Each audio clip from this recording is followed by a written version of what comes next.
బ్రిటన్‌లో తీవ్రవాదం పెరిగిపోతుందా? అంటే ఆల్రెడీ కనబడుతున్నది. కొన్ని కొన్ని ప్రాంతాలలోకి ఏదో పాకిస్తానోళ్ళు గనక ఖైబర్ పఖ్తూనాలోకి ఎళ్ళలేనట్టు, అక్కడ బెలూచిస్తాన్ ప్రాంతానికి ఎళ్ళలేనట్టు, బ్రిటన్‌లో ఉన్న ప్రజలు, బ్రిటన్‌లో ఉన్న సైన్యం, బ్రిటన్‌లో ఉన్న పోలీసులు అక్కడ పాక్ ప్రజలు ఉన్నటువంటి ప్రాంతం, ఆఫ్ఘనిస్తాన్ ప్రజలు ఉన్నటువంటి ప్రాంతం, సిరియా ప్రజలు ఉన్నటువంటి ప్రాంతం, బంగ్లాదేశ్ ప్రజలు ఉన్నటువంటి ప్రాంతం.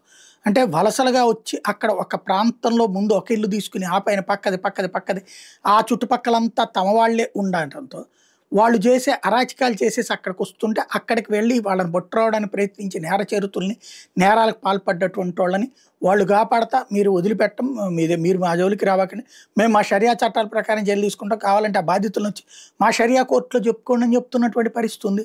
ఇట్లాంటి సిచ్యుయేషనే పతాక స్థాయికి చేరడం. మాంచెస్టర్ టెర్రరిస్ట్ ఎవడైతే ఉన్నాడో అల్-షమీకి సంబంధించి వాడికి సిరియాలో పుట్టినోడు వాడు. వాడికి 2006 సంవత్సరంలో బ్రిటిష్ పాస్పోర్ట్ ఇచ్చారు. వాడు చివరికి అక్కడే మత ఉన్మాదానికి పాల్పడ్డాడు, బ్రిటన్ నాశనానికి కోరుకున్నాడు అన్నటువంటి విషయం తాజాగా బయటపడడంతో ఇప్పుడు పేట్రియాట్ బ్రిటన్స్, అంటే ఇప్పుడు బ్రిటన్ పేట్రియాట్స్ అన్నటువంటి ఒక స్లోగన్ పెద్ద ఎత్తున పెరిగింది. వాళ్ళు నిలదీస్తున్నటువంటి సిచ్యుయేషన్.